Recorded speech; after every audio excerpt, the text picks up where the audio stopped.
Hello and welcome to Beth of Fresh Air. Every time I say that, I get a little giggle. It's Friday, October 24th, and it's 2025. It's fun to watch the 20s and the 25s.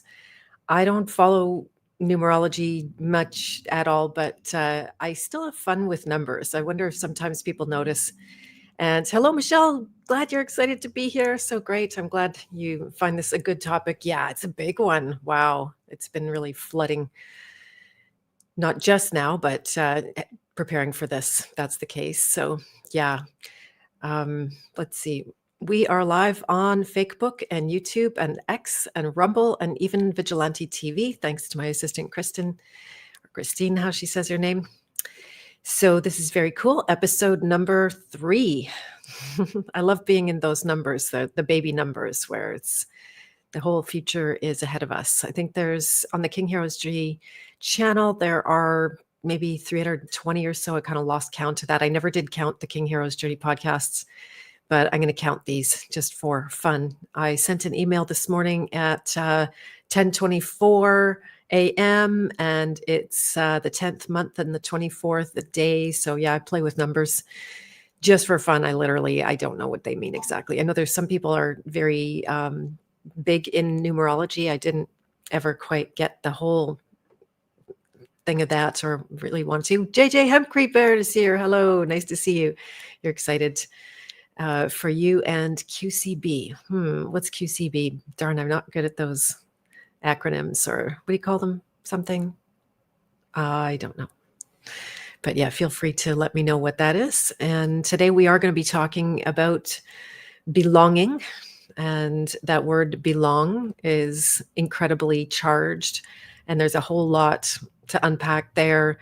I'm not going to claim right off the top to have all of the answers around this, but I can definitely see the evolution over time of how I've perceived this. And so we're going to talk about the archetypes that come up around it, the programs that come up around it, how they can express so that you could potentially hear them and see them as programs, because that's the only problem with programs, is that we think they are us and that they are somehow a valid source of information coming from the unconscious where no actual choices can be made about it. QCB is quietly content, Bear.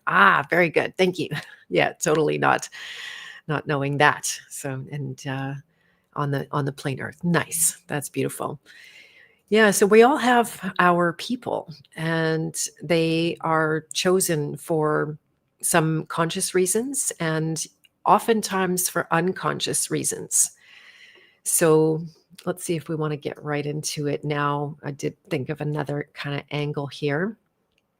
But how are you guys doing? Let me know what's up with you. We're here in, should I say, Communist Canada. I know one of the law people in Canada is very, very against calling this China or Communist Canada, despite all the evidence and appearance of that, because it's not all the way there yet, right? It's not all the way there yet. And that's what they want us to actually believe, is that we are there. And when you believe you are there, then via the programming, then you are basically cooperating with it because you're holding that reality in your mind. So there's actually a pretty good argument for not saying that, but I do it anyway. You're in Quebec. Okay. How's Quebec doing these days?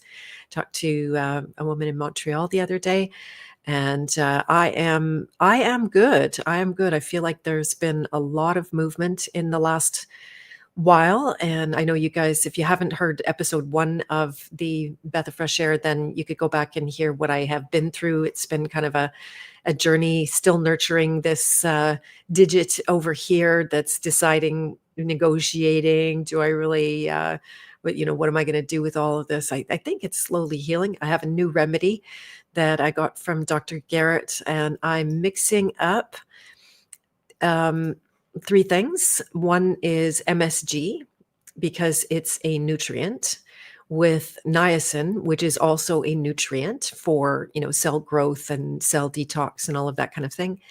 And then the third thing, Manuka honey. So all 3 of those are nutrients. So I'm going to see if I can just feed this guy to life. So we'll see how that happens over time. And Genevieve, you live in the woods. Very nice. So your life is very different, quiet, slow pace. Very good. First year New Hempstead. Congratulations. That's amazing.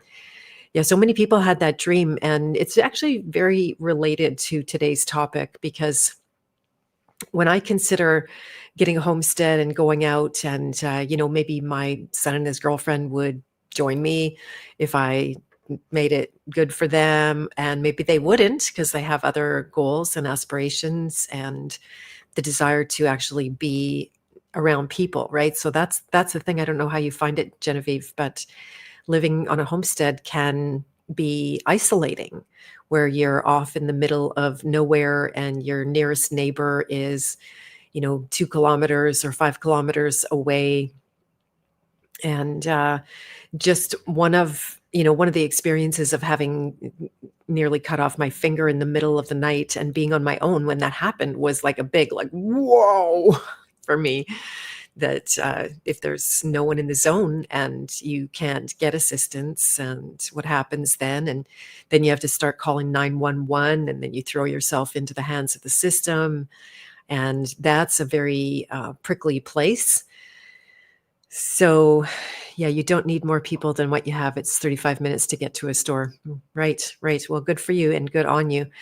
And sometimes a lot of people in those areas, well, not a lot, but sometimes people in those areas will bond very well because of their remoteness, because of their need to actually depend on each other. And I think that dependence is a good thing, right? Because without it, and with the illusion of independence, I think a lot of people have become isolated, and then always having that, oh, well, I could always call 911 kind of in their back end. I remember my sister talking one day, and you could see the bliss bubble of the false security that if her life fell apart or finances fell apart or health fell apart, that we always had this kind of, government mummy would come and pick up the pieces.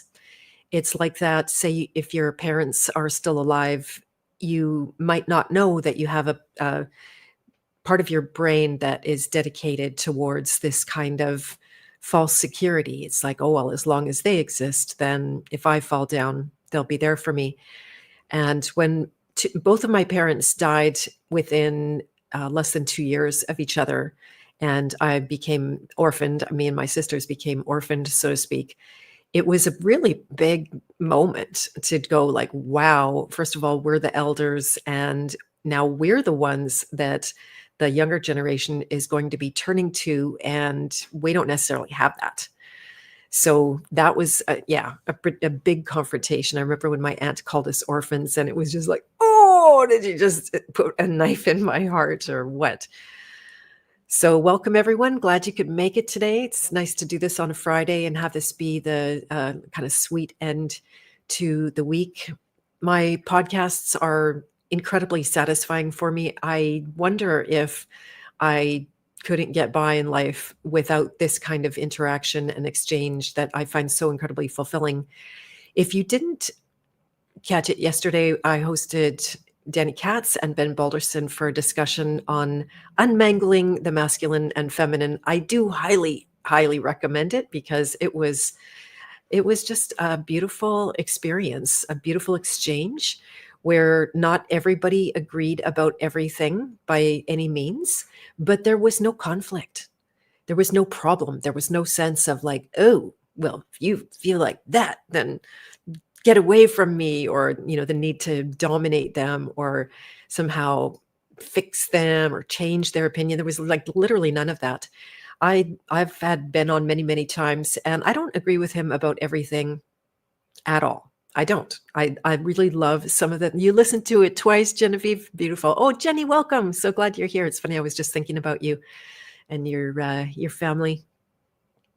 And so we don't agree, but who cares? The love is so thick, and I never walk away and go, oh, that guy, I wish he'd change his mind and come around to this and he'd come around to that. I just don't. He's leading, he's living a good life, and that's working for him. So it's a beautiful thing. Interesting. Maybe I'll start with something. I'm going to go in a different order than I expected. And I was going to see if I could grab that link quickly. Yep, I can actually, to the Danny Katz interview. So if anybody wanted to catch that, it was first with Danny and then Ben was a late addition. So he's not on the thumbnail, but this is the interview here. If you want to click on it or find it at my website. And so then I came across on that interview, I came across a comment, and let me see. Darn it, I just too many windows. Here we go. No, that's not it. Gotta get back to myself, back to where I am. Isn't there a song like that? Get back to myself. What is that? I don't know. And so the comment was talking about, I think we were on the king archetype and we were talking about leaders. And this is extremely relevant to today's subject of belonging, and how most kings are like sort of good kings, benevolent kings, true kings are not coming to it because they're like, oh, I have a goal. I want to be the leader of everybody, or I want to be the leader of this or the leader of that. They don't want to. It's mostly the vacuum of leadership, that I said this yesterday, the vacuum of leadership that calls those unlikely kings, that they don't have a huge ego about that. They're not wanting that. They're not hungry for power necessarily, or hungry to dominate and have other people follow them. But that's, unfortunately, those unlikely kings often don't get out and lead because of that they don't have that impetus and the hunger, which is good because those who are hungry for it can get very corrupted by that desire for power. It's like a drug and they can't get enough of it. They get a little bit of it and they want more of it. So it's been really fun to watch a lot of leaders, specifically in our communities, and how they navigate, especially over time, which is fun to see because the time is really the test. So this comment that I don't think I can put this up exactly, but it says that now it's quoting a particular place in the video, I think at 1 minute and 7 seconds. So I'd have to go back and just double check exactly what that was. But they said, and I think it's a he said, that is not lack of empathy. That is lack of respect for the role of the position you have walked into. When you walk into somebody's castle, so this is referring to being in somebody else's world where they are leading. So when you walk into somebody's castle, you bow to the king of that castle, regardless of who they are. So if that king asks you not to light a negative torch, oh yeah, actually this is just demonstrating levels and how people, this is from Homath or Psychomath on YouTube that Michelle turned me on to. And he talks about the first level, maybe the first two levels, where you could go into somebody's space and say, I'll use a relevant example for me, that my son has been at the department store sampling colognes. he likes to do that, darn, right?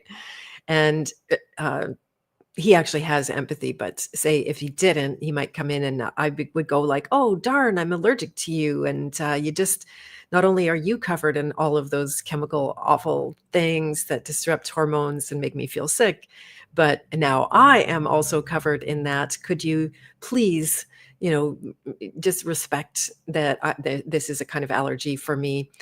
And he would go, if he was not at that level of empathy, he would go like, oh, well, it's no problem. Like, who are you? My mother, my teacher, a cop. What's wrong with you? It's okay. Everything's okay here.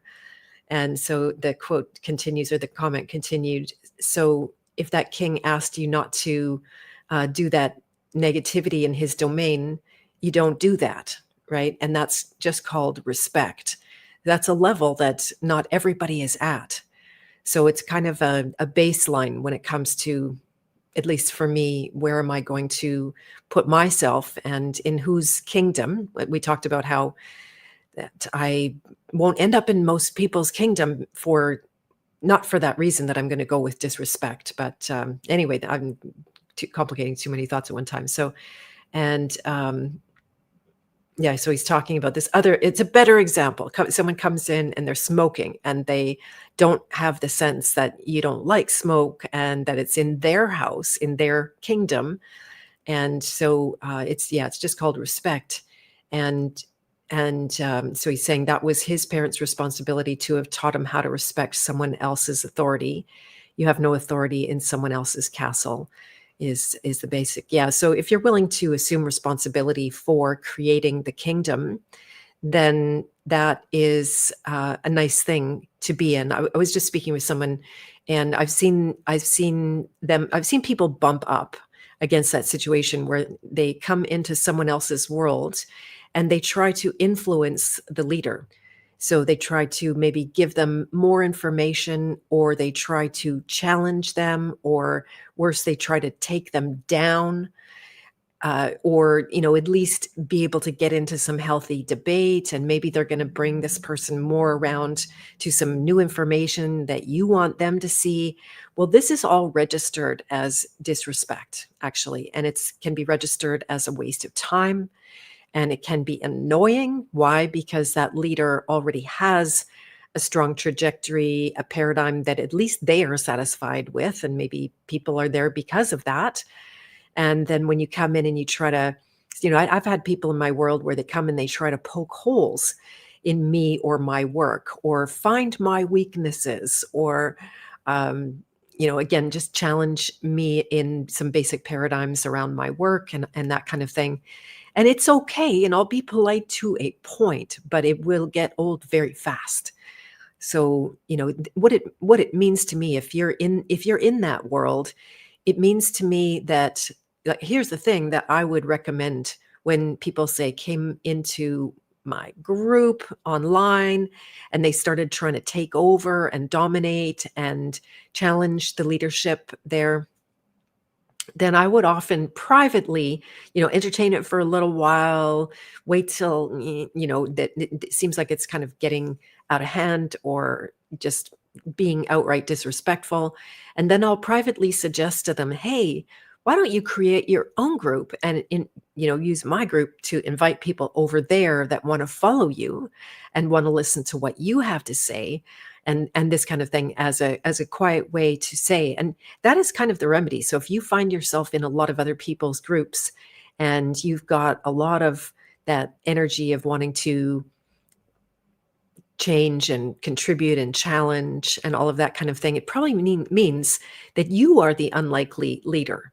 And to put that to the test and go and be the leader of your domain, whatever it is, a chat on Telegram, or a podcast, or a business, or a club, a group of some kind. Take the risk, and that's the big thing that must be done in order to have any kind of leadership. So to me, it's kind of those people that maybe they are a leader, but they're just not really doing that.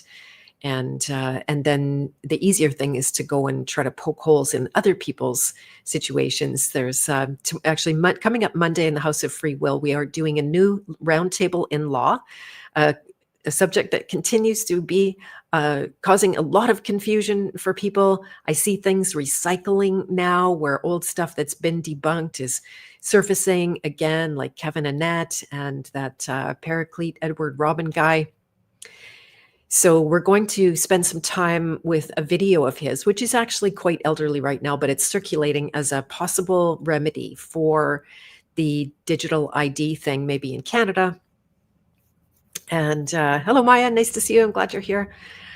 So we're going to be taking apart the elements of this video. We're going to be talking about all of the, things that are just outright wrong and misleading, not to jump to the conclusion that they are misleading anybody on purpose. That could be the case. They could be paid to mislead people. That does happen. And I've had that thought, but just to set some of the record straight. I'm a big fan of that, not to continue to mislead people in ways. And so we're doing that. And if you're not already a member of the House of Free Will, you can use the link in the notes below to apply to be part of that. It will be live on at 2:30 p.m. Central on Monday coming up. So that'll be really good. And then yeah, that leadership, that to me, say, is the root of this entire subject, belong, that I have never fit in well in my life. Now I can look back and see the pattern of it, and it definitely, in my case, is due to the rebel archetype that felt like being myself was more important than belonging. And I'll say right off the top, I've paid a very high price for that. And it did take me right to the nth level degree when I just saw how it didn't matter what group I was trying to be part of, whether it was my own immediate family or extended family or groups of friends at different times and arenas. One of the last groups that I entertained before I got sick with cancer, or was it after or during, after, maybe between, because there was two diagnoses. And I remember just very, benign kind of event. I'm not looking for sympathy here, but I had written a new song and it was a musical group. And I brought this new song to the group, and you could feel everybody went dark when I started playing it and singing it. And I'm not even saying that song was so fantastic or anything, but they just all went dark.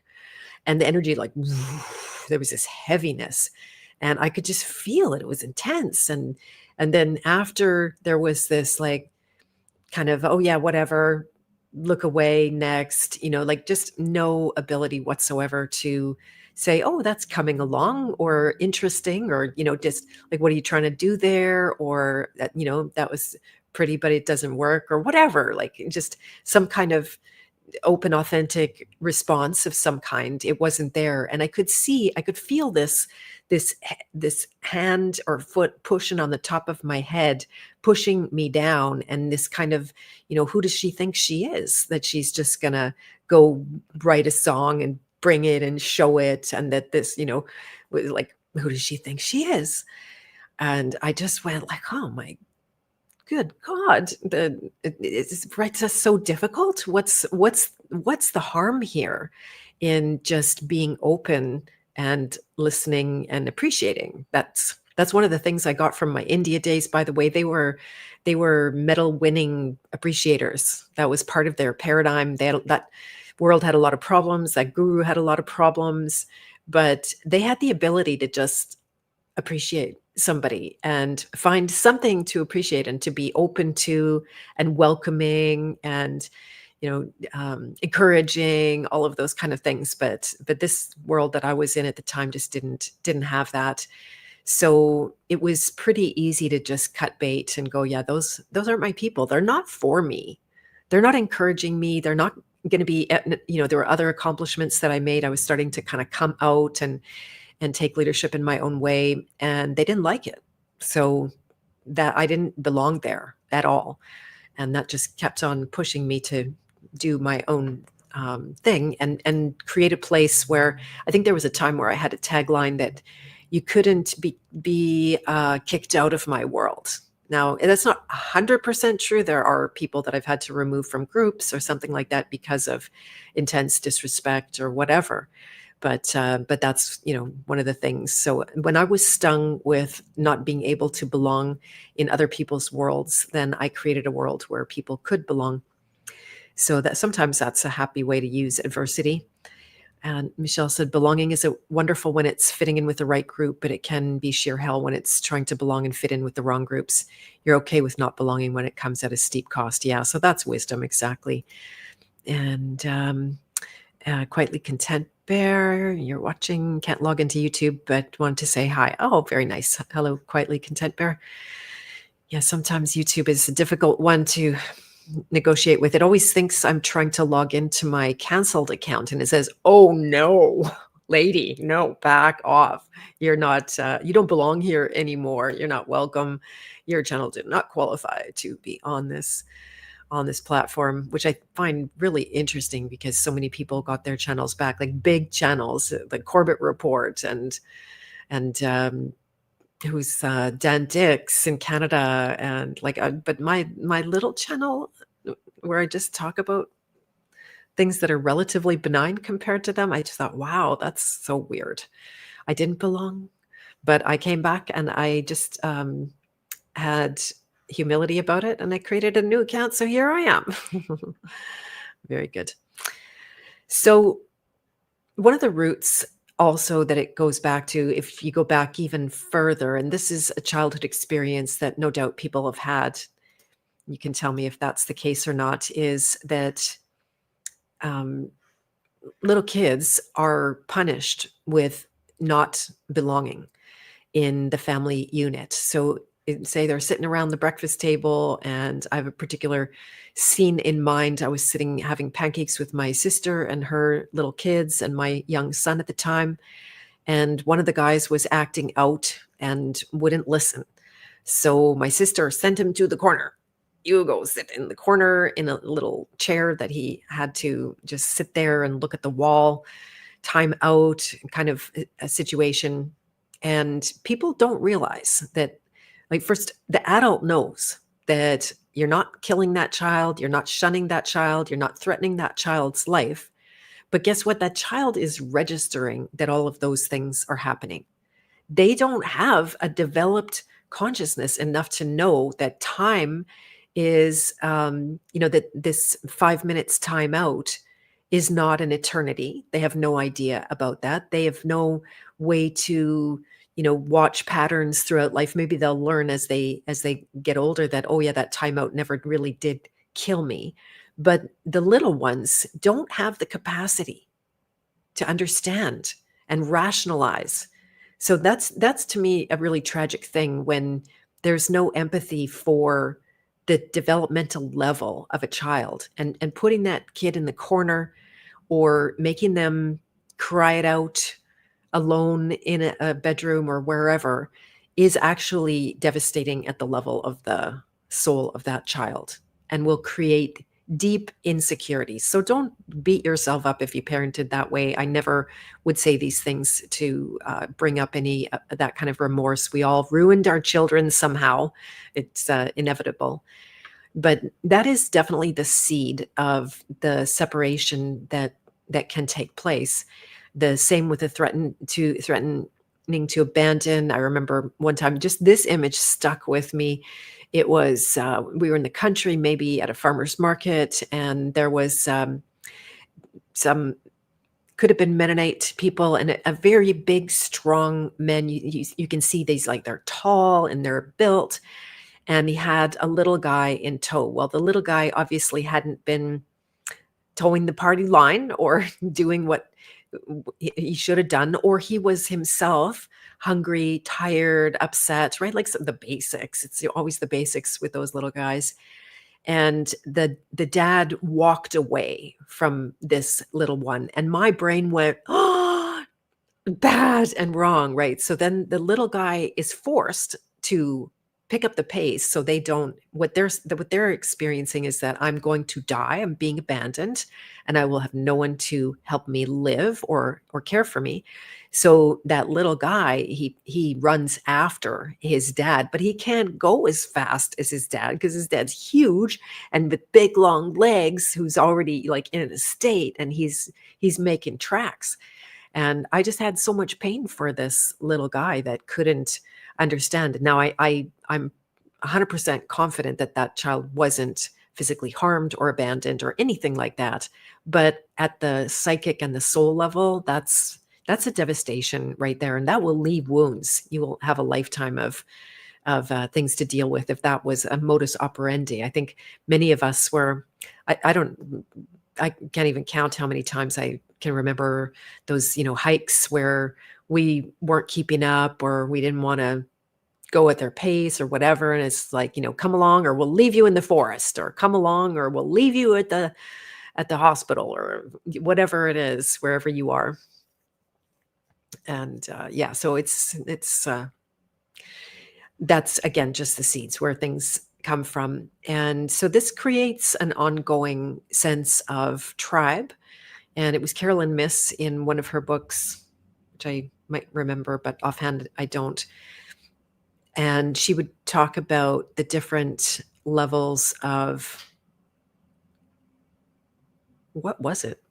It's funny. I have to go back and really refresh my memory. It's been a long time since I've thought about it, but just the whole level of tribe.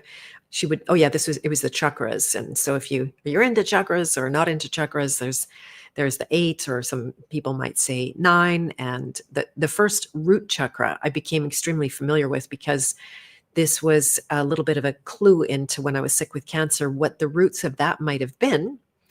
And it turned out that lymphomas are considered a first chakra illness that is the domain of basic survival and basic inclusion in the tribe, which is what secures basic survival. There was a time when we wouldn't be able to live without our tribe. And so this tribal inclusion is a very strong motivation for us. And many people, I think, and yeah, this is levels of development through the chakras, now that I'm remembering. And so many people never make it out of the first chakra, or that first level of development, that they stay with the tribe in order to, and like Michelle said, sometimes at all cost, in order to go along and get along and stay alive. So I don't know how many people have had a chance to face the fear of losing their tribe. I know that that was one of my all-time biggest fears. It became a bigger fear, or the tribe became even more important to me, because I had a love-hate relationship with the tribe personally as I was growing up, because it didn't really want me to be myself. It didn't like my true authentic self. They didn't like it. I had, certain expectations on me that I didn't want to meet. I started to rail against the tribe and push and resist the tribe. So I'd be in and I'd be out, and I'd, turned into the like rebel teenager and just not showing up and finding ways out of family gatherings that I considered to be a burden, which I later humbled myself to and regretted. But when I had my son, then it was all of a sudden like, oh, my tribe. Wow, I need this tribe, for not just my sake, or maybe not for my sake at all, but for my son's sake, so he could have a tribe. And so there was a lot more acquiescence on my part, and trying to blend and just get along and not be adversarial or controversial, or what's the word I'm looking for? Confrontative about things. So it was sort of like smooth for about 5 minutes until 2020 hit. Well, I guess that was more like 11 years. And then the gauntlet came off. It was like, oh yeah, go along to get along. Not anymore. Nope. That's just not acceptable. That's not going to sit right with me if I went along to get along, and then we became victimized by outright tyranny, and I never stood up, and I never spoke my truth, and I never actually shared with people or exposed took the risk of speaking out. Well, it turned out it realized my biggest fear. I think many of you know this. I'm kind of repeating the story in a way, but that's when I was, in fact, removed from the tribe. And some of those people wished me dead. They would write things like, I hope that when you need medical care, that you're not allowed in the medical system, that you don't get looked after. And, it just became a really dark, that's how tribalism works. You're in or you're out. You're one of us or you're against us. So that is something, I think there's something in the Bible that gets really badly interpreted like that, and possibly is one of those roots. And so that's what happened. And I got to live through this big fear. And yeah, you know what hurt the most, Michelle, was that it was not just the adults doing that, but the children also picked up on it. So my own nieces and nephews came to a place of being like totally disrespectful when I had this idea of myself as the champion aunt. Like, I had showed up, I came in the middle of the night, I came when everybody else couldn't meet their needs and demands, and I would show up. And even when it really wasn't even in my best interest, or wasn't the best thing for me, I would go above and beyond. I would look after kids that couldn't be looked after. And so then when the kids turned on me, the young ones, and that was the most painful part of all. Yeah. Yeah. Thank you, Michelle. I appreciate that. And thank you, Quietly Content Bear. That's very nice. I appreciate that, love.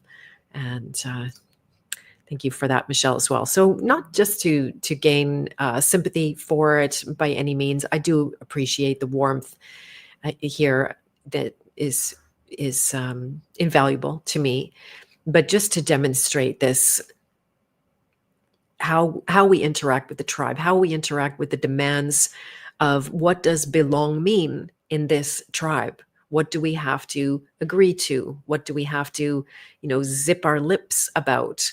What do we have to just, again, go along to get along in order to maintain that? So it's a certain level. And I don't know, seeing the fallout now, I was asking myself a really honest question this morning. Would I have done anything differently?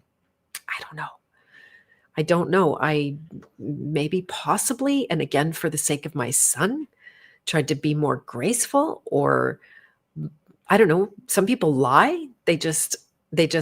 Uh, but I couldn't in a way because I had been public and I was out on the airwaves. And then, so for me to contradict that, I probably could have got away with it in a way because people are so dissociated. They don't really have the capacity. And if you pretend to go along, they want you to do that. So they're willing to buy it. There's a level of that.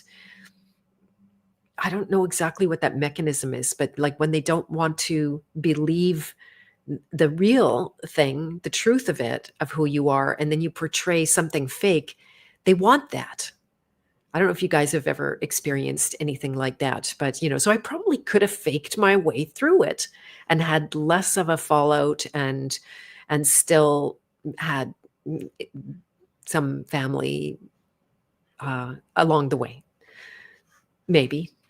Or maybe not. I don't know. So yeah, I'm still detoxing my rebel to a great degree. And I'm curious what you guys have experienced yourself.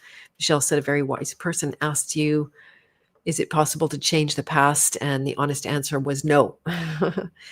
And you certainly have learned a lot from it. Yeah. And one of the programs that I help people to release, one of the root programs, can it say that exact thing, or can want that exact thing to go back and change the past and have things be different than they were. So the question is not entertaining that I could change the past, knowing that that's impossible and that would only be a program. But it still is a valuable question to see if I would do anything differently, because it will inform my future. And, if I want the past to be different from the future and I want to learn from my experiences and any mistakes that I made, then that's still valuable to see. Would I, stand up at all cost? I think so. I think I would still stand up at all cost. At the end of the day, what's going to be the bigger regret, that you didn't belong, or that you totally didn't belong to yourself, right? And you betrayed yourself and your own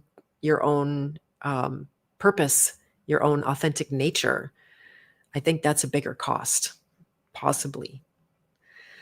So I was going to talk about one of the main programs that is dominating the space of belonging, is a program that tells you to want for, or to fear not having, oneness. All right. So oneness being a lofty spiritual concept that I've heard for a lot of years back in, I've been re-looking at the Bhagavad Gita, just happen to have it here on my desk, a very well old used copy that is deteriorating by the second, but it's still there. It's kind of fun to pull out some old stuff. And so that a lot of the subject there is oneness. And a lot of the suffering that people experience in their lives comes down to this sense of not being one, not being connected, not being whole, not belonging, right? It's extremely close to that fear and that programming. And you can see how it's not hard to develop that programming. I think it's on purpose. This is definitely weaponized against us, which we'll talk about as well. And so the program has a variety of different voices and expressions. One of them is that want for oneness. The want for oneness can also be the want for sameness. And this, I think, is where we often get into traps and we get into muddy waters when you're wanting oneness with somebody, but in the reality, that aside, that problem aside, that's because that's a problem. You're wanting sameness. And that, say the expression misery loves company. And when you are miserable, and then you unconsciously go and make sure somebody else is miserable, there's this unconscious motive that somehow that creates oneness or this hope against hope. And it doesn't create oneness. It just means you have two people that are upset now, but your misery and your company and your sameness at the level of misery really didn't give you anything at all. In fact, it took away. But this unconscious drive to be one at the level of sameness can bring that about. Maybe it's relevant to that, talking about being in other people's groups, and maybe there's a desire for this oneness, and if they don't have your ideas, or they haven't studied what you have, or they don't have your experience that you have, you want them to have that. And then you're going to, it's got the promise that you're going to be the same, and therefore you're going to be one, but it's a totally empty promise. It does not deliver. Now, it's not baby in the bathwater when it comes to sameness, so I'll definitely come back to talking about that. And you wish you had the tools that back then that you have today. I know, right? Like, it's better late than never is how I feel about it. Better late than never, even if I'm learning on my deathbed and growing and expanding, then that's still going to be better late than never. And that's interesting, Jenny. We all desire a witness.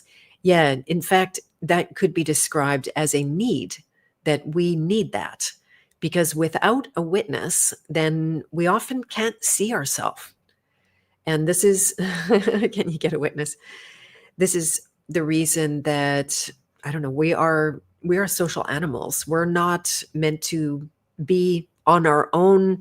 If there's anything great to be done, it's going to be in the context of other people. There's no, and I'll just go as far as to say there's no purpose without a witness, right? There's no purpose without a giver and a receiver, for example, right? And that can also be elements within yourself.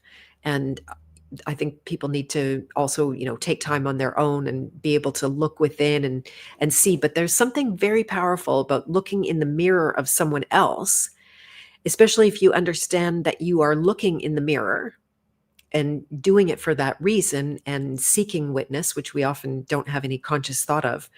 But this witness can bring amplitude to what your inner experience is. This happens to me all the time. So I am a coach. I'm a coach trainer. I've been doing this stuff for more than 20 years. I feel a certain level of expertise in this work. I love this work. It's amazing. It helps me every single day. And I see the people around me get helped as well with it. But if I just I'm always doing my inner work alone, it's not nearly as powerful if it's interjected with times where I also have a coach, where someone can help me. And so this has been my ulterior motive in training coaches, that there could be people out there that could be in this role in a skillful way to help me in particular, right? So it's a really good outcome. Now I've got those people in my world.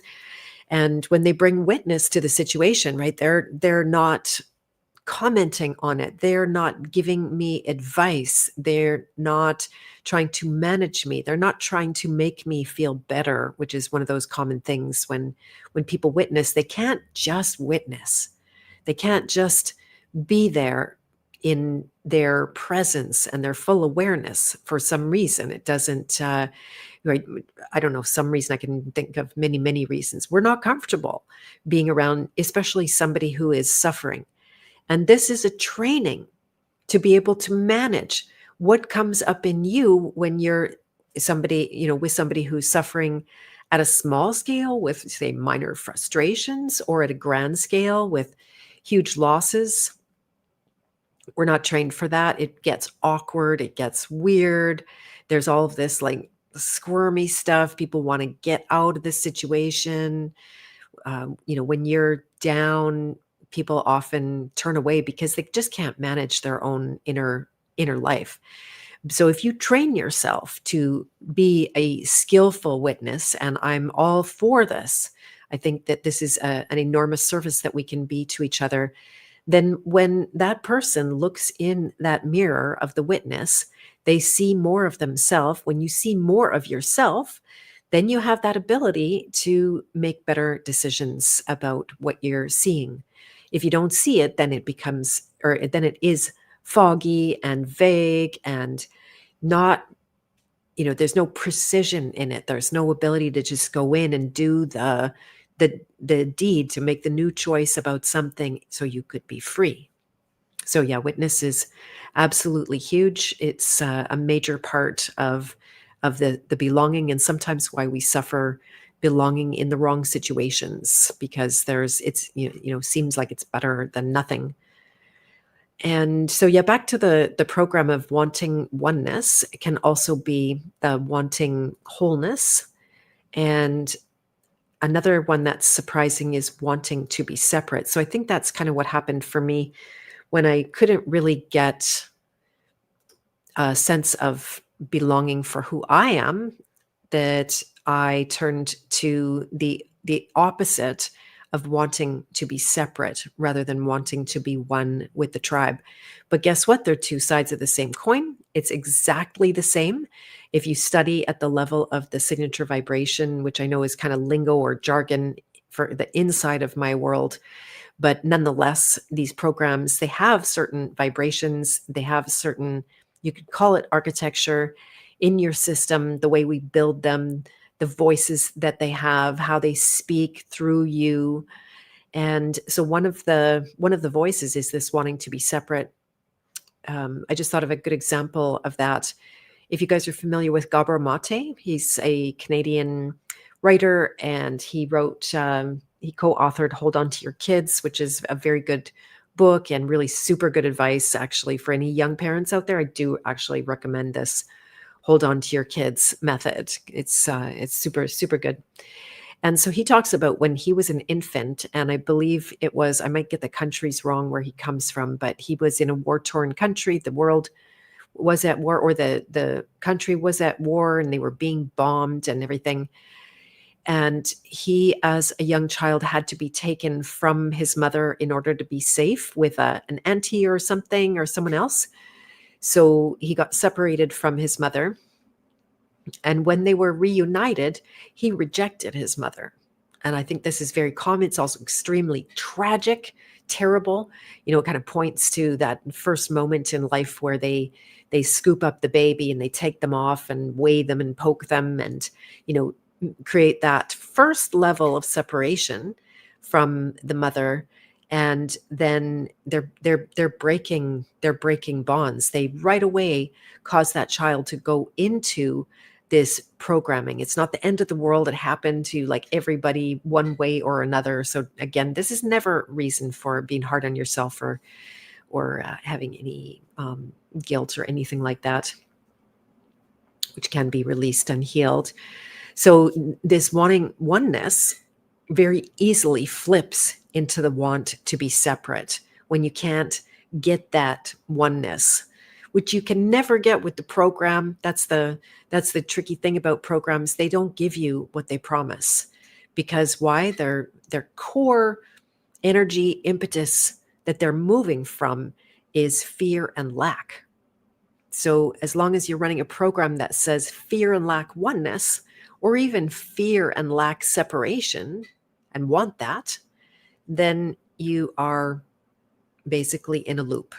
It keeps promising, you continue to be driven from the unconscious that way, but you never actually attain what you're looking for.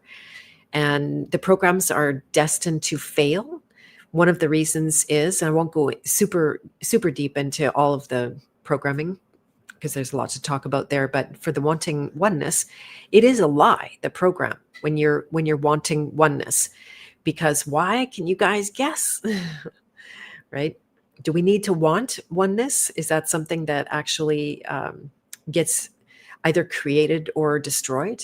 Can we go find it? Can I look in under my book for some oneness, or in my cup for some oneness? Not so much, right?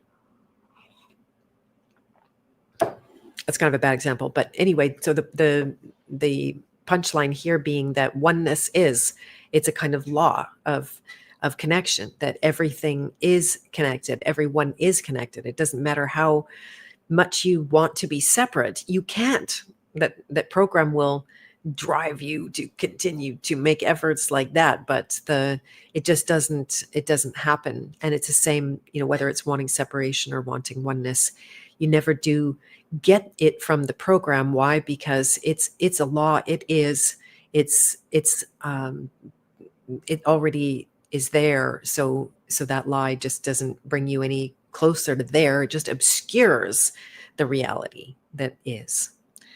So that's the programming. And how do our controllers take advantage of this programming and encourage more of this programming? We talked about some things in the birth process where they separate the mom and the baby, and they ruin that bond to some degree right off the top.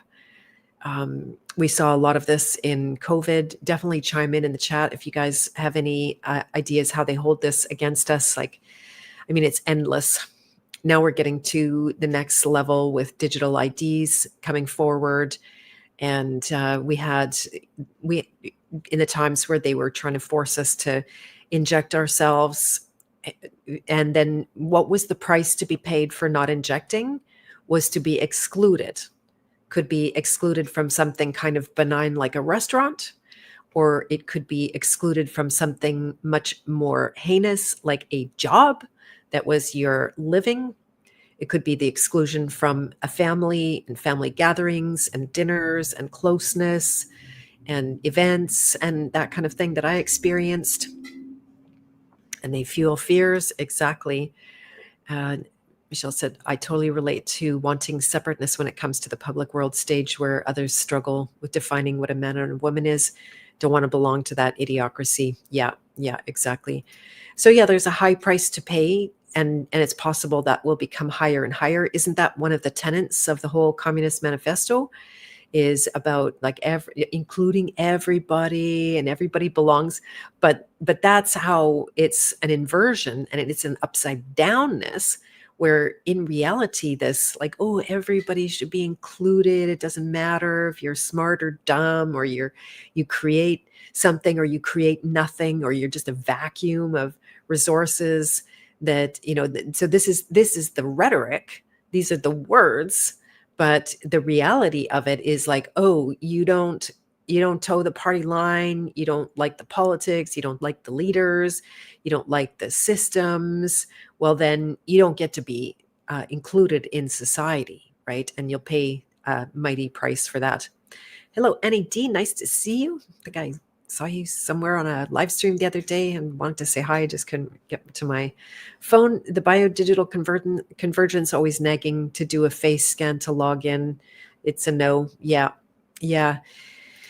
That's like sort of the next level. It's been coming to us. It's not exactly a new thing, but it's the typical frog in the boiling water where they just incrementally turn it up and turn it up. I remember when I went to war with one of my payment servers that I rely on, right? That my clients send me payments, and then it comes through this server. And I've been on that server for a really long time. And then suddenly I get these emails saying, oh, if you don't provide this ID or this level of verification or something, then you don't get to use this service, and we'll remove your account. So they made it look like I somehow had, that there was a voluntariness about it. But as I went deeper, then I then there was the threat, and then there seemed to be two options. One was all the facial recognition and stuff that I had a hard no about, and there supposedly was another option, and I went to the nth degree with this other option, and I ended up emailing back and forth with them, and they finally had to admit that there was no other option, that this was the only way to continue. And I could have at that point cut off my own nose to spite my own face, but I decided that's not the hill that I'm going to die on. So I did the thing, right? So they already have me in their system, facial recognition, and biodigital convergence does breathe down our necks. I'm not 100% sure on that one. There's sort of like a, excuse my crass language, but there's sort of a wet dream in it for them. And I'm just not sure that they can mess with God's creation to that degree. I just don't think so. I think they want to, absolutely. And they want to experiment. They're the grand experimenters, gory, awful experimenters. But I'm just not sure they could do that. By the way, just while I think of it, we had a very big win in Canada. It was a couple of weeks back, so it's kind of old news. But in Nova Scotia, they were trying to do a gun buyback. And they've been talking about gun buybacks for quite a while now, at least since 2020. There's like, oh, we're going to get everybody's firearms in Canada, but we'll buy them. We'll be like, yay, the government's going to buy my thing. And my son keeps saying, no, they can't do it. They can't do it. It's not going to happen. It won't work. He's just very sure that it won't happen. So they were doing a trial run in Nova Scotia. Well, guess what happened? The police wouldn't support them. They actually would not support the government. They would not show up on people's doorstep and demand this exchange to take place. So that's amazing. I posted about this on Facebook. If you're there, you can see that on my page. It was like, oh yeah, oh Canada. I was like, okay, you're singing my song there. And with any luck, that is going to be the norm when they try to roll that out. That was fascinating to do it in Nova Scotia because they're one of our most woke provinces, which you wouldn't really expect. But it's apparently terrible there. I have friends that literally ran from there. And yeah. Oh, are you there? How do you say your name? Lola. Are you there in Nova Scotia? Yeah. Yeah. Wow. I know it was super good news that the police won't do it because, I mean, if the police will do it, then you're up against guys with guns. And hello, Miss Chris Cadet. I'm glad you finally made it live. That's fantastic. Really good. Your friend in Canada, let's see, has a family where they hunt moose and use that to survive and share with community. They can't stop that. Yeah. And it's basically that, what are they doing? They're punishing the lawful citizens who went through the processes of getting the formal education and the license, and they pay for that. And every single time they buy ammunition or a firearm, it's going on record with the RCMP. It's just how it works here. And so these are all the lawful abiding citizens that are never going to do anything wrong with those firearms. Why? Because it's all on the record. And you can't get away with anything. It's not like that. And you're not getting a firearm to get away with anything. There's I don't know how deep I should go into this on a public podcast, but there are possibly some other reasons too. And but yeah, it was just so refreshing to hear that the people weren't standing for it, and the police would not come up against the people. So that's amazing. Yeah. So and they tried it in a province where they probably could have, being maybe the most woke province in the country, they could have had success there, but they didn't. And this is so good. Right. So it probably means that when in other provinces, it definitely wouldn't work. And you're in Nova Scotia. Okay, very good. Very good. It's beautiful there. I was there as a child, and I haven't been for a long time. It's an absolutely gorgeous landscape. I really love it. And you're a small non-woke community. Excellent, with varying degrees of knowledge on the agenda. Okay, very good. Good to know. That's awesome. Hello, Voice of Reason. Nice to see you. You needed the fresh air today. Very good. Always so happy with myself when I say that name. It's fun. Mike New is here. Really great to hear the police didn't comply. I know, because they're people too, and they have families, and they also have firearms, and it's just like, come on already. So yeah, they've been trying that for a while, and it's not working, and my son continues to be correct about it. So that's good. And so one of the big questions when it comes to this theme of belong or belonging is about our people. And I know this is an incredibly big topic for everyone, I have to imagine here. Voice of Reason, who's in the chat, is involved in a community which I totally love hearing about. I was at the festival that they put on Soulshine in Ontario. And so this is the ongoing question around who are our people and how do you define that? What does that actually mean? So I'd love to hear from you guys in the chat. Like, what are the elements of that, our people? And I don't mean in a possessive way, like they're mine or they're yours. It's just the way that we use the language to describe those that we feel connected to. So often people don't actually feel connected to their family. They don't share enough to feel related. Now, the blood obviously goes a long way. That is that first level, root level connection. That blood, the expression "blood is thicker than water" is very common. But when it comes to the people that we could actually, live with and grow with and be together with over time, that would withstand some of the tests of time. This is something, because, in my life, I've seen so many relationships come and start and be fruitful, maybe in a way, and then they come to an end. And that's, say, okay, from a lot of different levels. But what is enduring? Like, what would actually stand the test of time? So yeah, really good to hear people stood up. It's glorious there. She's talking about Nova Scotia. She lived in Ontario, Quebec, and BC, but Nova Scotia is where your heart lives. Nice, by the ocean. And I know, Michelle, so this is a really big point of the whole thing, that it would be easier for you to define who are not your people. And maybe there's a place for that. But this is actually an excellent point that I wanted to talk about specifically, is how is that a stage of our own inner development where we have this, like, not that, not that, not that, not that kind of consciousness going on, where you're scanning and you're seeing and, meeting someone and hearing from them. And then you've got this, like, oh, not that, not that, not that, not that.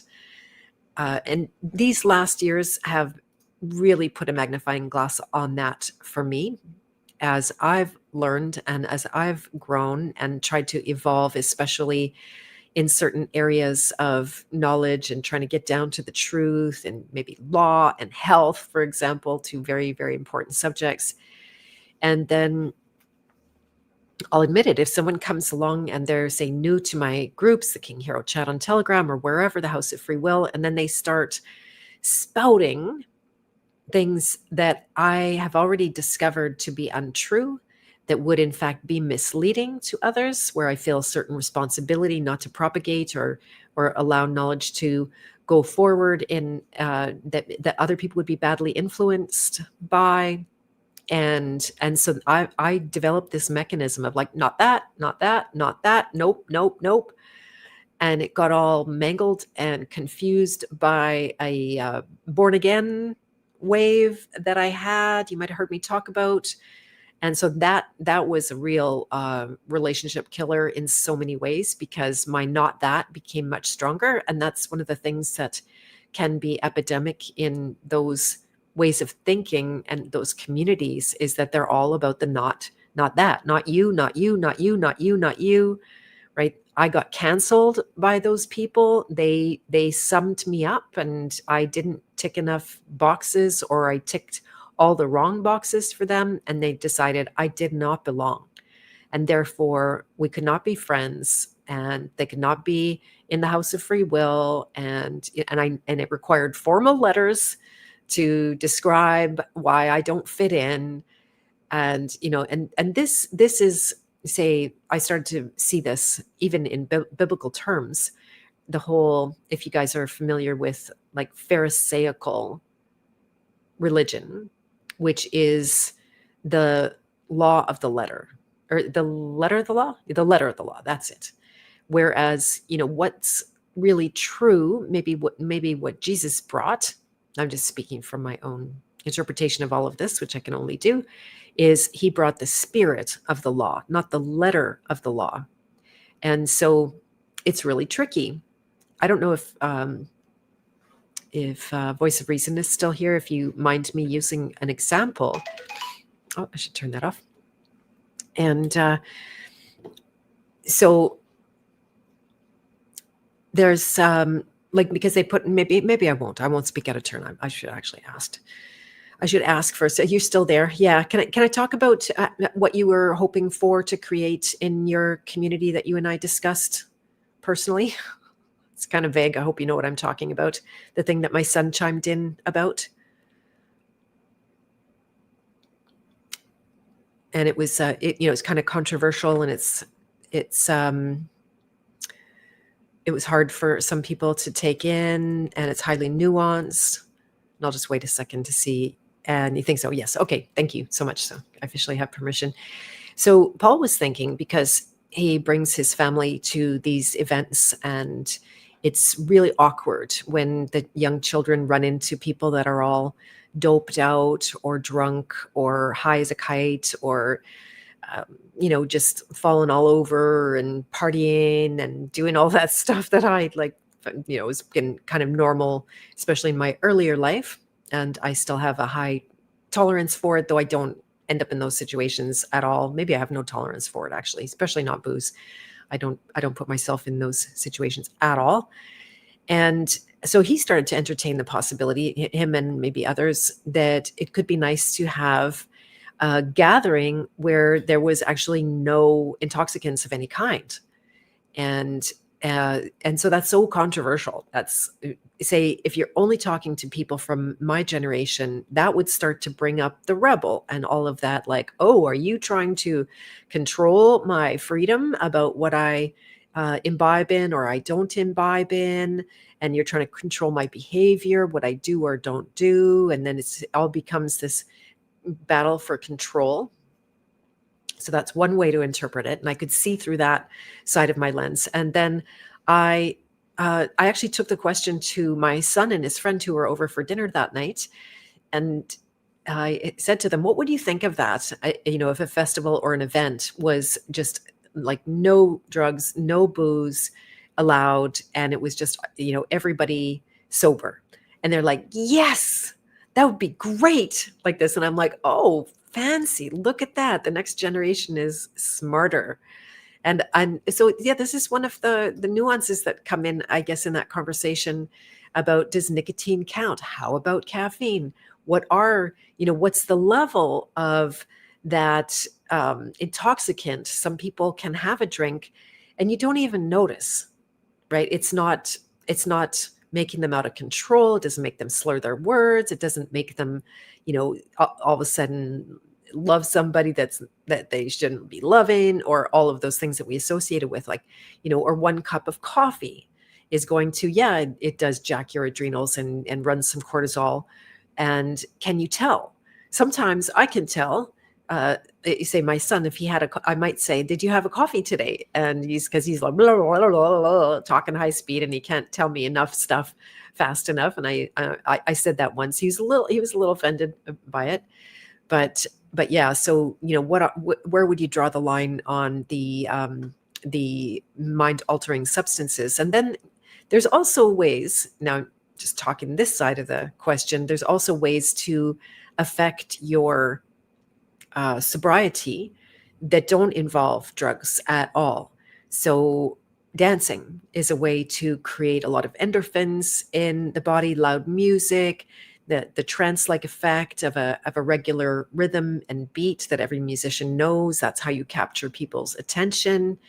And you can get very high on that. I know I found God that way as a teenager, going out, and I was a huge fan of live music.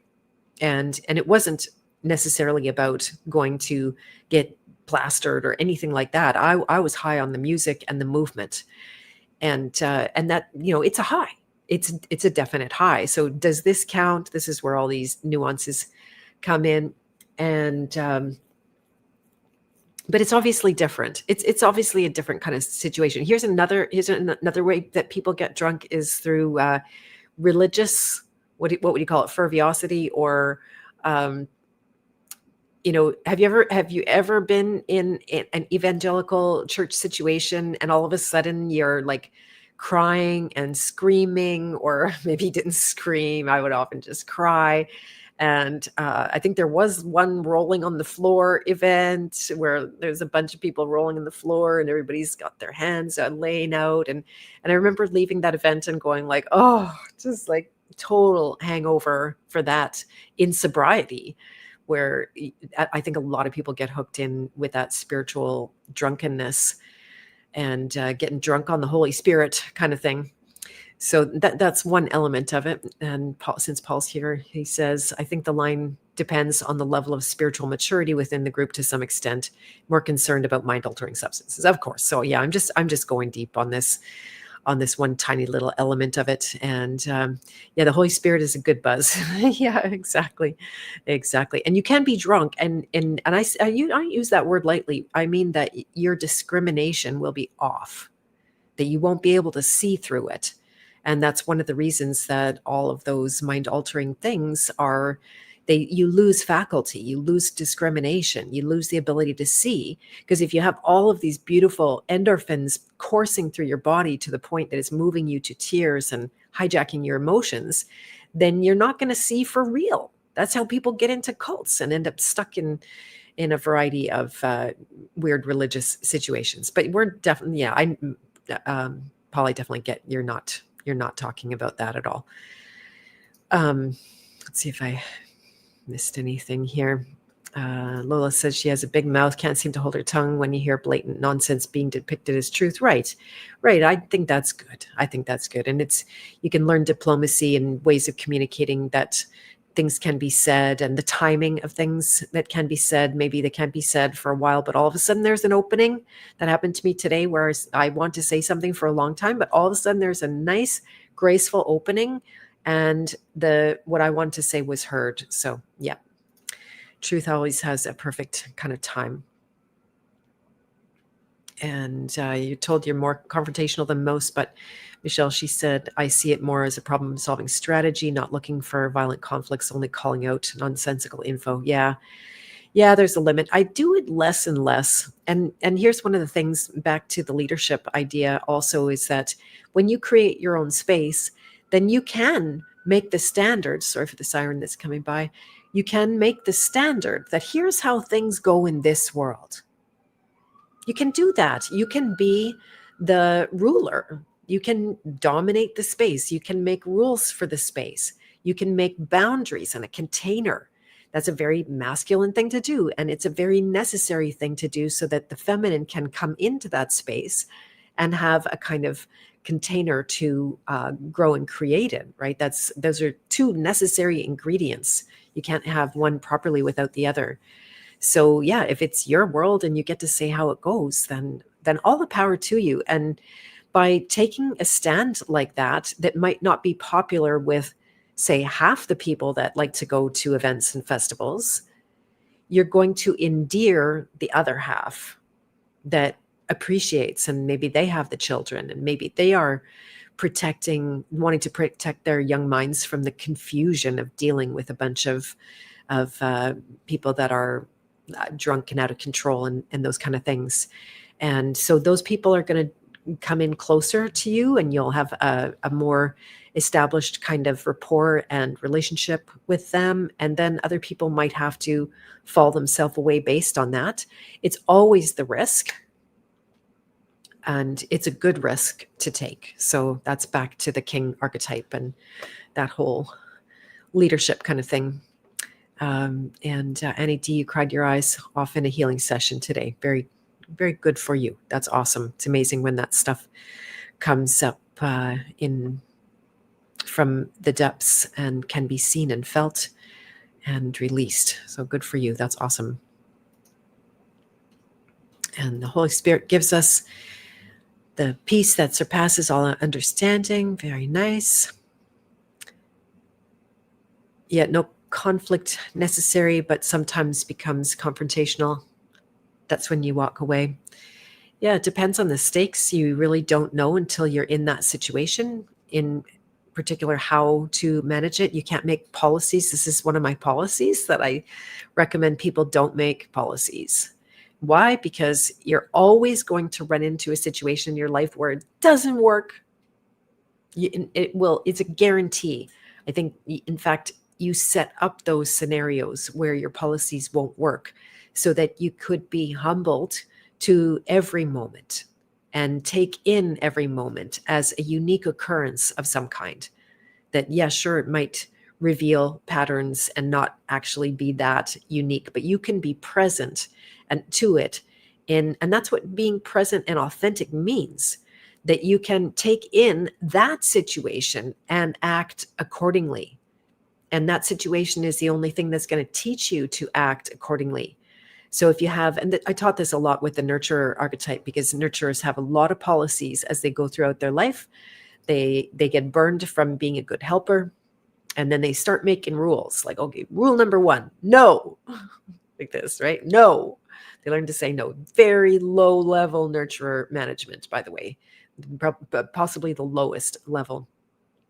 And so if you're a nurturer with a whole bunch of policies about what you do or you don't do or anything like that, rather than them just being, basic preferences, there's nothing wrong with you have the preference that say, I have a preference to work to help people who have the ability to take that help and continue to help themselves and maybe even help other people.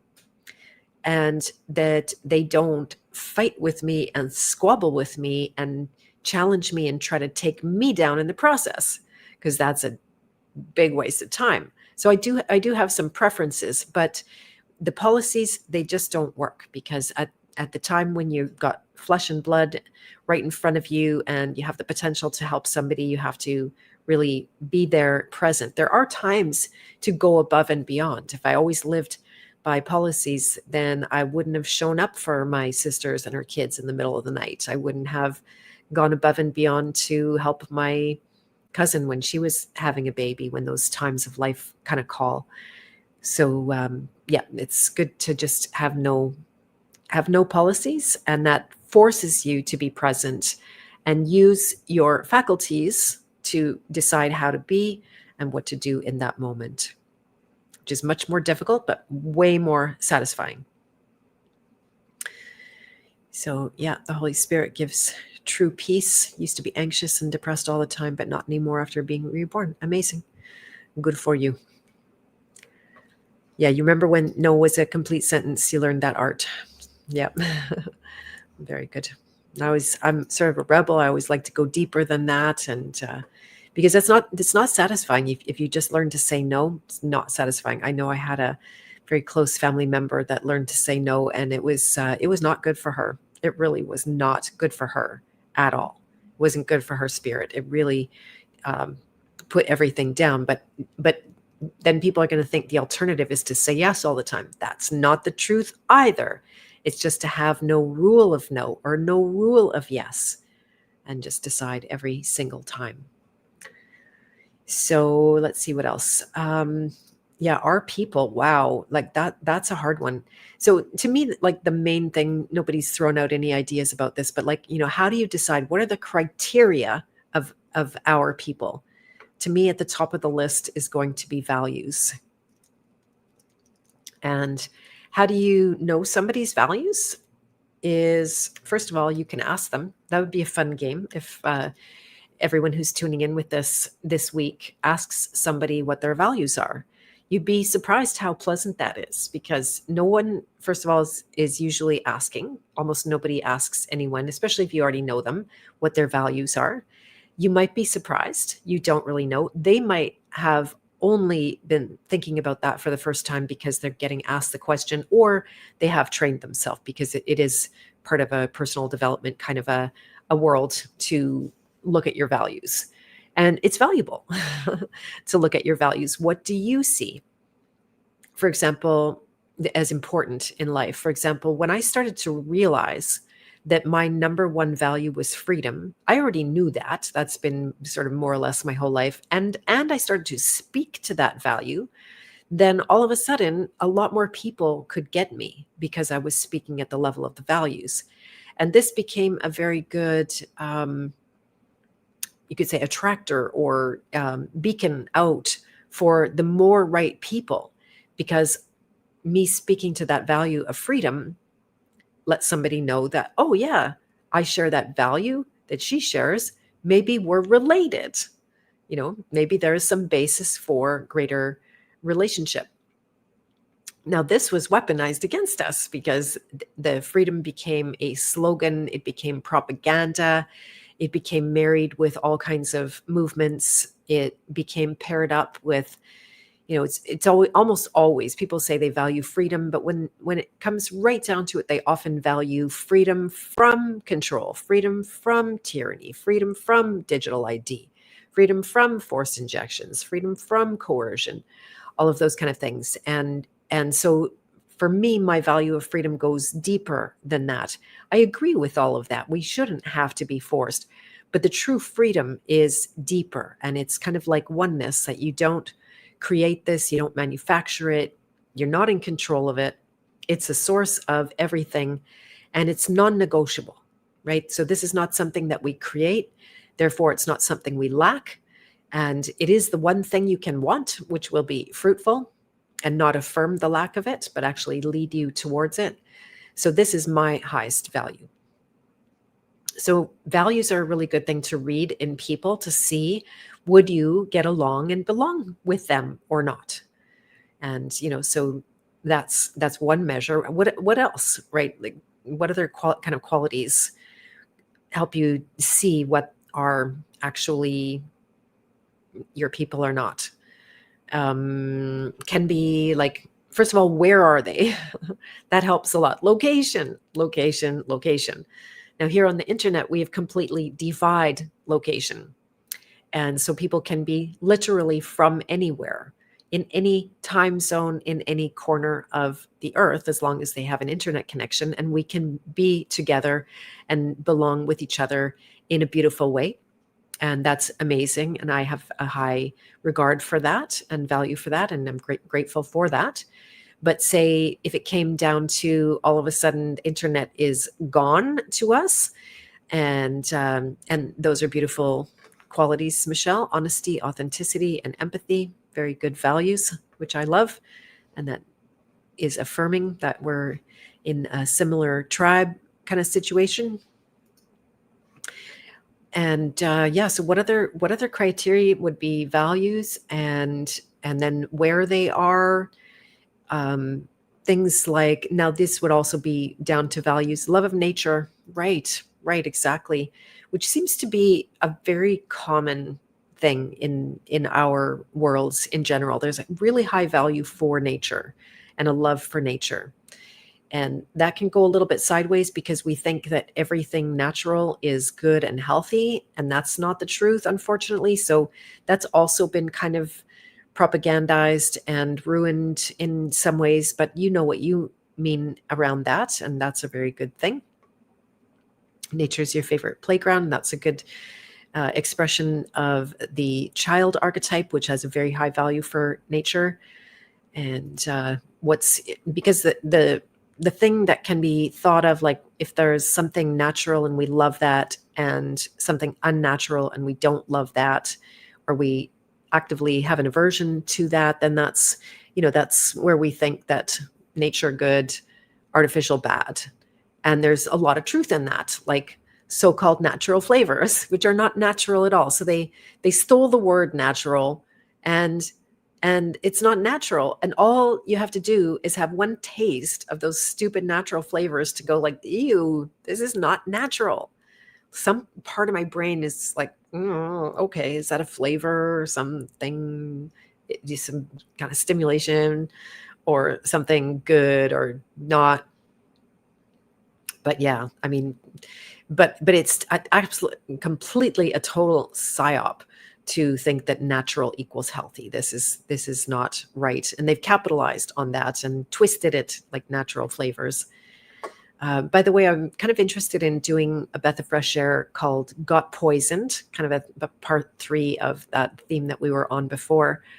And maybe inviting Garrett Smith on to talk about that situation. What was the revelation or the inspiration I was having last night around it, particularly? I can't remember offhand. Darn, I should have written that down. I always have great ideas before I go to bed. And so what other things like that for me, for example, people that I would feel a belonging to is people who can say something and do something they're both in alignment. So they actually do what they say. When they say they're going to do something, they do it. Rather than the like, oh, I said that, but isn't it enough that I said that? What do you think? I'm just going to do something because I said it? There's so many people out there that they talk and they don't do. And they don't ever say, oh, sorry about that, or not even doesn't have to be sorry, apologies or anything like that. It's just like, I thought I could do that, but it turns out I can't. Or even more honest, I thought I could do that, but it looks like I'm not going to. Not even having to make any apologies or excuses, which I really detest excuses. That to me, there's no end of annoyance from that. I would rather just be disappointed rather than have to think about the excuse that you think softens the disappointment. I'd just rather have to be an adult and deal with the disappointment of that. So to me, people are far and few between. Consider rare souls that can go, oh yeah, I'm going to do this. And then they actually do it. And especially can be over time. Now, if people can't, I respect that. Or if they won't, I respect that. Or if they're just telling me I'm not going to do that, I respect that.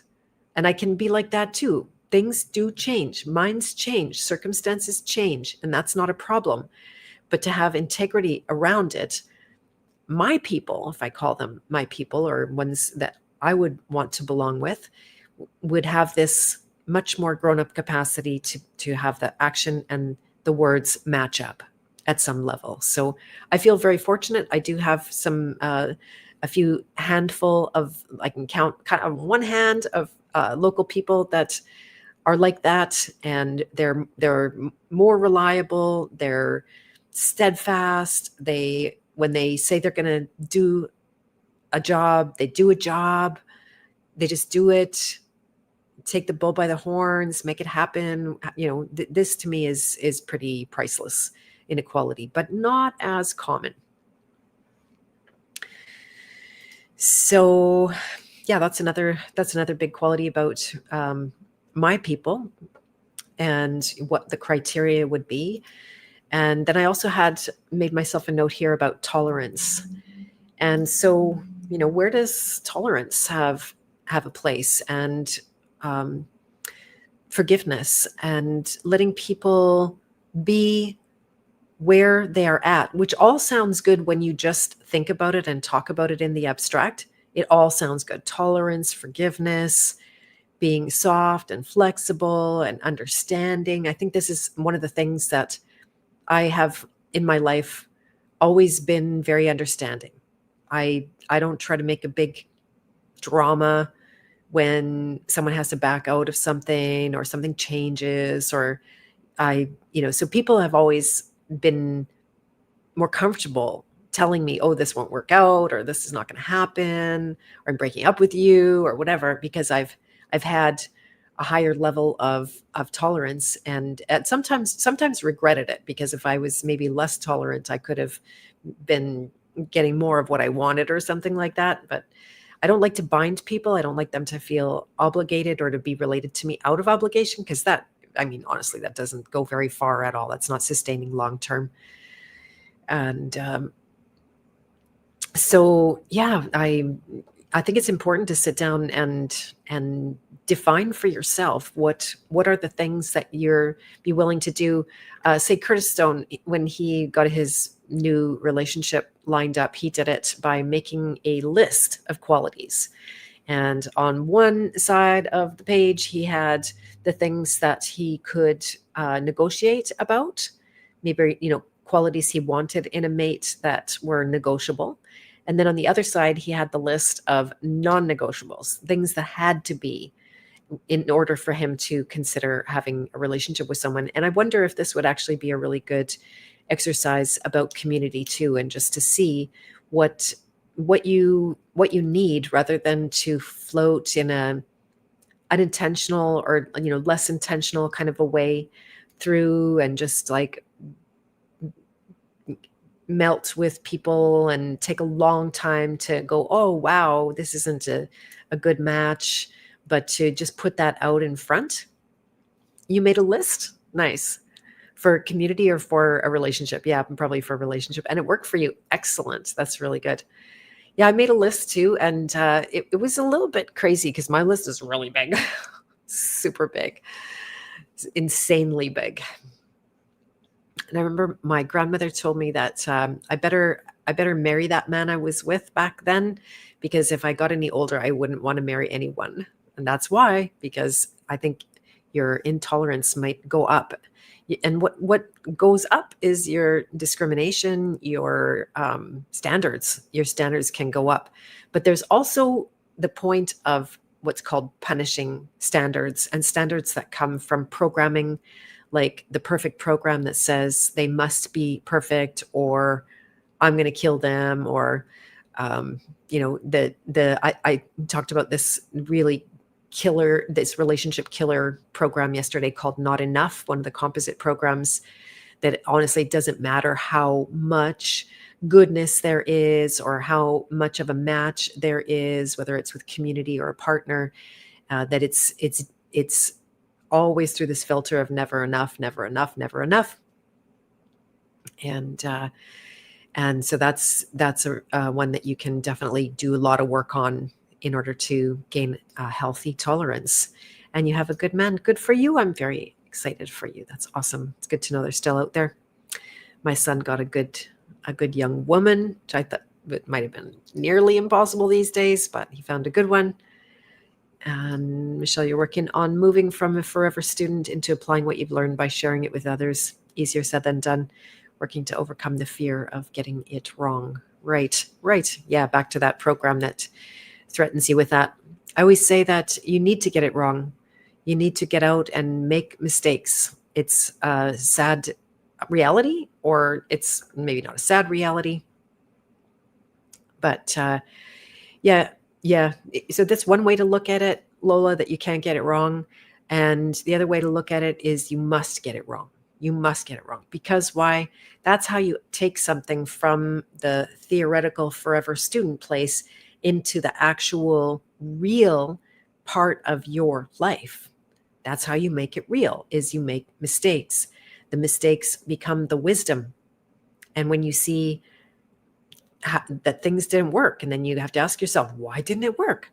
Was it something that I can grow through and change and adapt and become more skillful and go for a kind of excellence that's not never perfection, because the excellence can always be grown.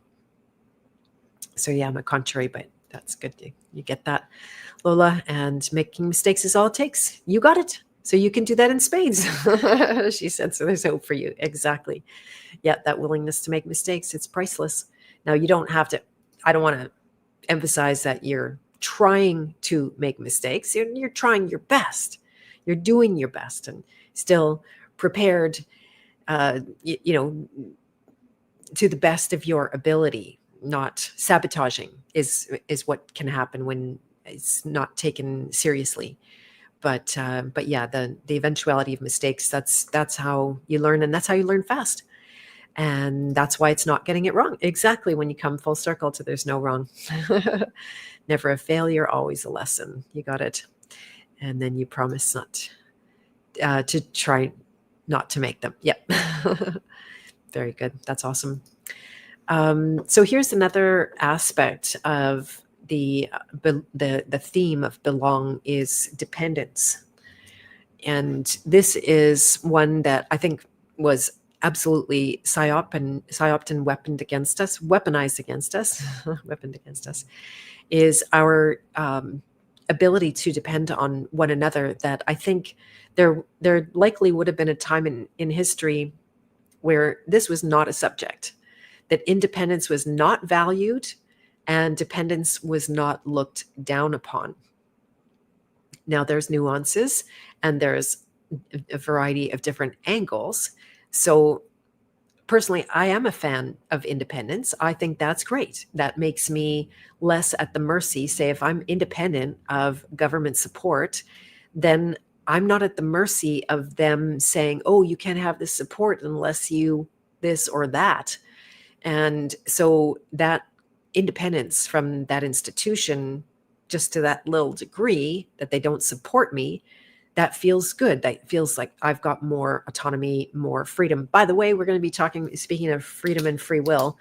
Tom Barnett just confirmed a King Hero interview for Wednesday. And that's a topic that we're going to be speaking about, free will, which is one of my all-time favorite topics. So just so I don't forget to tell you that. And then how dependence is something that some people work really hard to be dependent and to find someone to support them. There are natural stages of life where we are dependent, where we just literally can't look after ourselves yet, where it's not a developmental reality for us, and dependencies are very normal.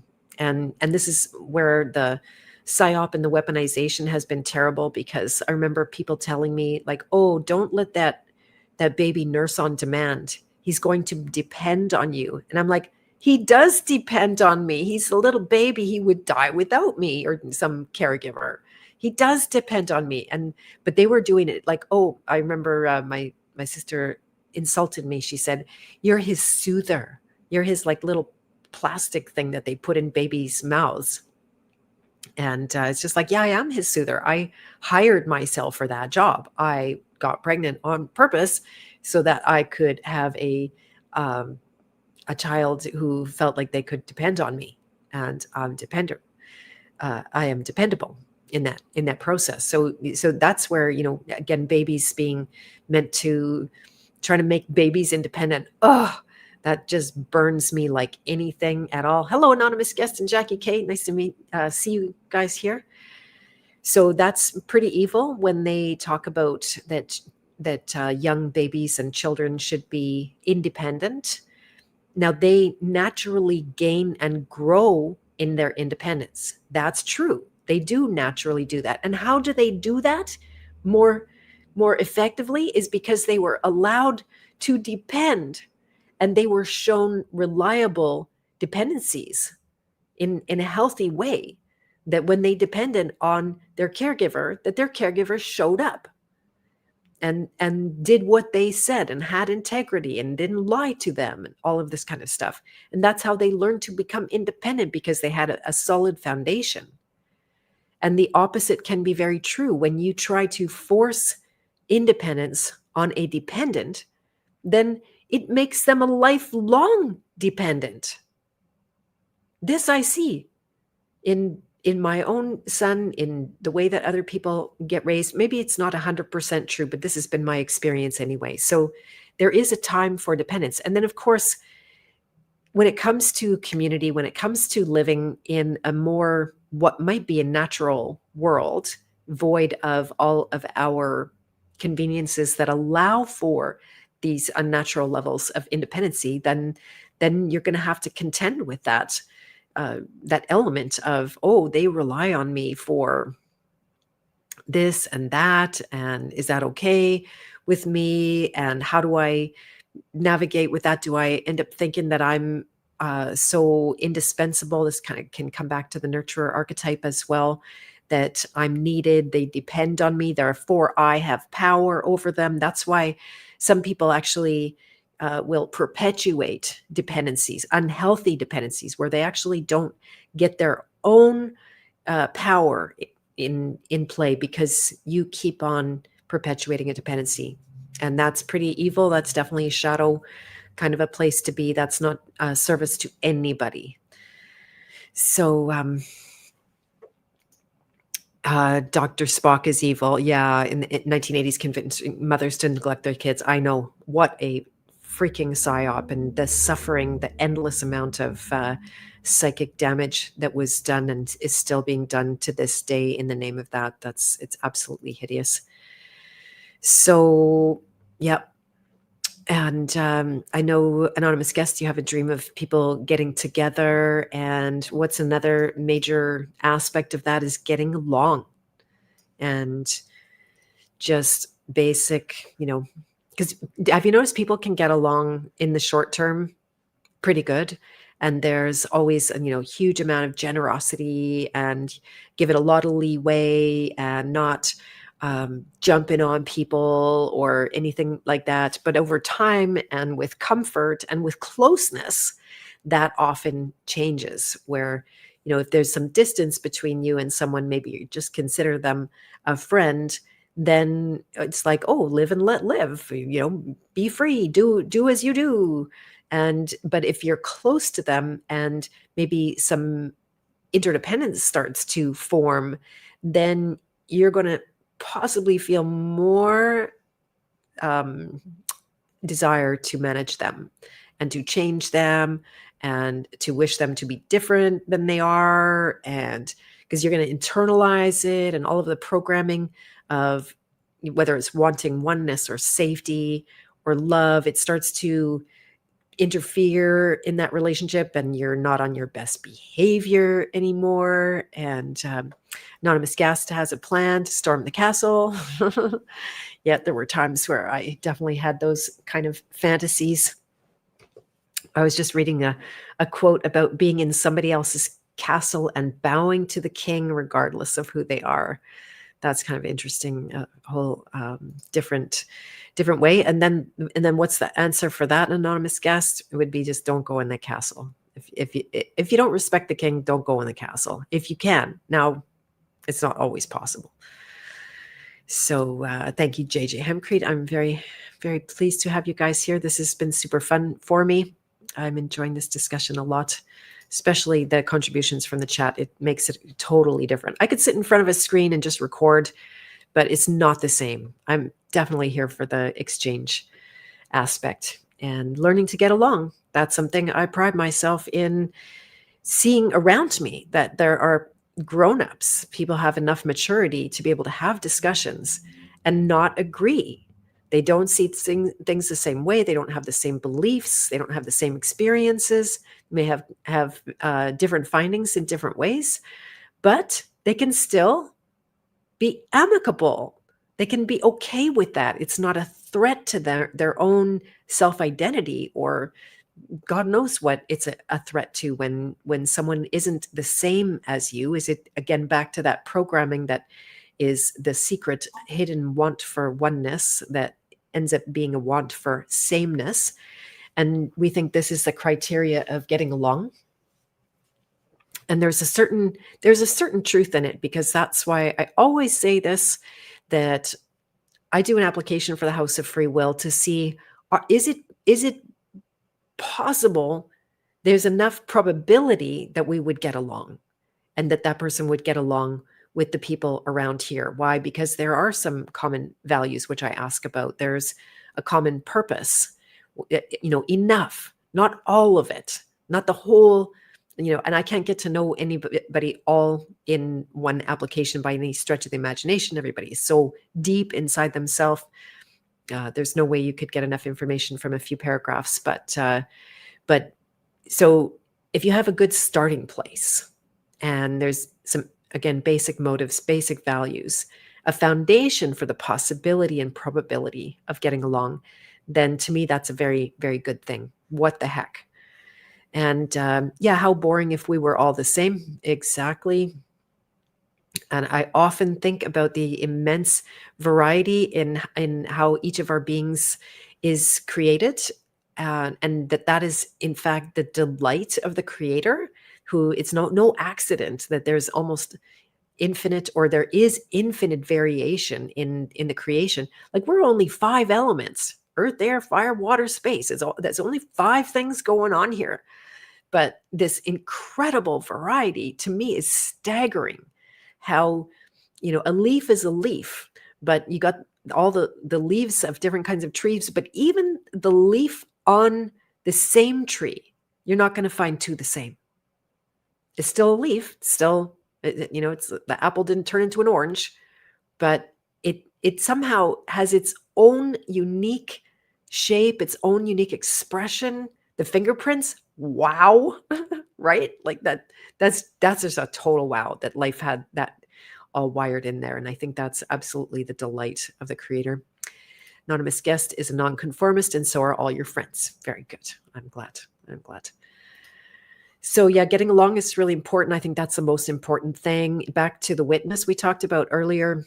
And so the more that people are aware of playing that role of being a witness for each other, in order to, for the purpose of getting along and knowing ourselves, right? That's the foundation of this ability to choose a tribe well, or to be able to function in a good way, to be able to support each other in a way. We're just sort of playing at this right now. It hasn't come down to the nuts and bolts of being able to survive on our own wits quite yet.